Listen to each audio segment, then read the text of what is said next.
Assalamualaikum warahmatullahi wabarakatuh. Halo teman-teman, kembali lagi bersama saya Kartini Jufri dalam video pembelajaran. Kali ini saya akan membahas mengenai tentang konsep dasar media. Yuk kita simak bersama-sama. Pertama, kita akan membahas apa itu media. Jadi, media berasal dari bahasa Latin yang disebut medium, yang memiliki arti sebagai perantara. Oleh sebab itu, media dapat diartikan sebagai perantara antara pengirim informasi yang berfungsi sebagai sumber dan penerima informasi. Dalam proses belajar mengajar, media berperan dalam menjembatani proses penyampaian dan pengiriman pesan dan informasi. Berikut beberapa pengertian media. Yang pertama, menurut AECT atau Association for Education, Communication, and Technology, yang dimana mendefinisikan media pembelajaran sebagai segala bentuk dan saluran yang digunakan orang untuk menyalurkan pesan atau informasi. Jadi maksudnya, semua orang bisa menyampaikan segala pesan maupun informasi dalam berbagai macam bentuk. Kedua, menurut NEA, National Education Association, yang dimana memberikan tanggapan definisi media pembelajaran adalah bentuk-bentuk komunikasi baik tercetak maupun audiovisual serta peralatannya. Jadi maksudnya bentuk-bentuk komunikasi itu berupa tercetak maupun audiovisual. Tercetak yang dimaksud yaitu media yang dapat dicetak, contohnya koran dan majalah. Sedangkan audiovisual itu contohnya televisi yang di dalamnya terdapat gambar serta suara. Kemudian kita membahas ragam klasifikasi media. Berikut ini terdapat ragam klasifikasi media menurut Heinrich DKK pada tahun 2005, di mana mereka mengemukakan bahwa klasifikasi media yang digunakan untuk aktivitas pembelajaran diantaranya media cetak, media pameran, media audio, media gambar bergerak, multimedia, media dan yang terakhir, media berbasis web atau internet. Kita akan membahas satu persatu klasifikasi media tersebut. Yang pertama, media cetak. Media cetak merupakan jenis media yang telah lama digunakan sebagai bahan untuk belajar. Media cetak juga dipandang sebagai jenis media yang relatif mudah dan sangat fleksibel penggunaannya. Jadi, media cetak bisa diartikan sebagai sebuah media penyampaian informasi yang memiliki manfaat dan terkait dengan kepentingan rakyat banyak yang disampaikan secara tertulis. Contoh media cetak yaitu koran, brosur, dan majalah.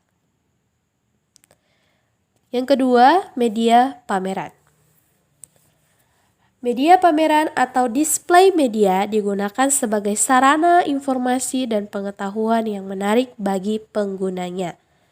Dan penggunaan media ini dilakukan dengan cara memamerkannya di suatu tempat tertentu, sehingga pesan dan informasi yang terdapat di dalamnya dapat diamati dan dipelajari oleh siswa.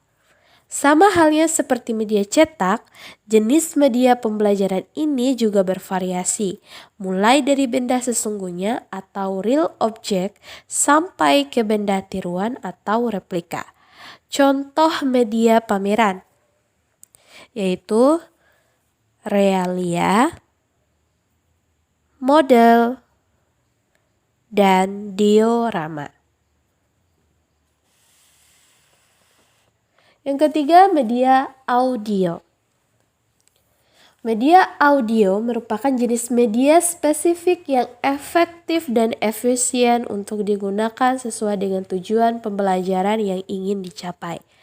Walaupun jenis media ini dapat digunakan untuk menyampaikan hampir semua jenis informasi dan pengetahuan, namun sejumlah ahli berpandangan bahwa media audio sangat tepat untuk digunakan dalam pembelajaran. Contoh media audio. Yang pertama, gramophone,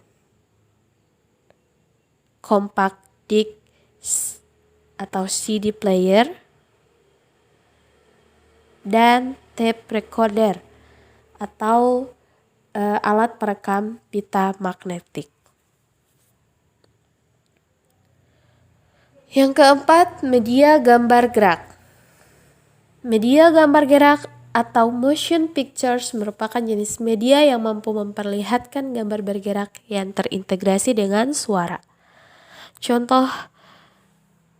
Contohnya film dan video. Kedua jenis media ini memiliki features atau kemampuan yang luar biasa sebagai sebuah media komunikasi. Dan yang kelima, multimedia. Multimedia merupakan produk dari kemajuan teknologi digital. Media ini mampu memberikan pengalaman belajar yang kaya bagi penggunanya. Multimedia dapat disajikan dalam beberapa metode, antara lain 1. Paper-based, contohnya buku. 2. Like-based, contohnya slideshow. 3. Audio-based, contohnya radio. 4. Moving image-based, contohnya televisi.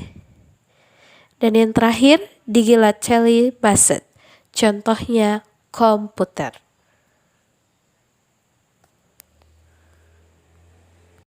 Dan yang terakhir, media berbasis web atau internet.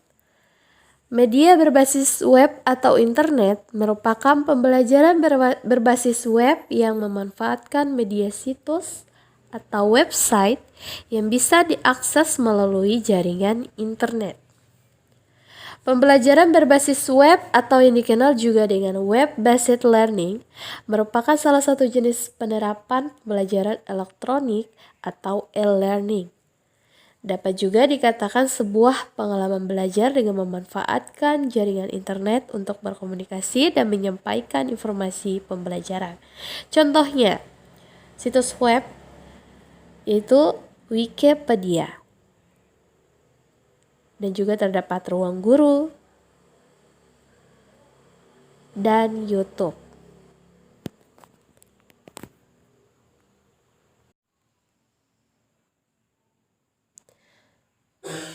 Kemudian kita lanjut ke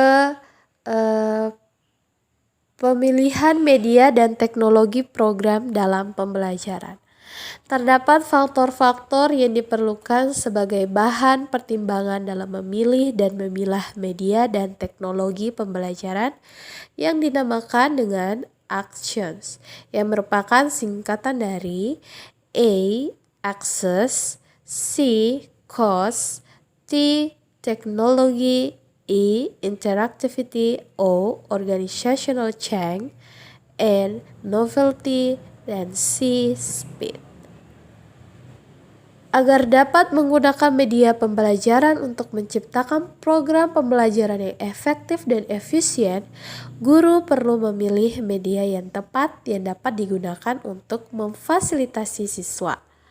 Dalam memfasilitasi siswa dapat memperoleh pengetahuan, keterampilan, dan sikap yang diperlukan. Baik, mungkin itu saja yang dapat saya sampaikan mengenai dengan konsep dasar media. Mohon maaf apabila ada kekurangan dalam video ini. Dan saya ucapkan terima kasih banyak. Wassalamualaikum warahmatullahi wabarakatuh.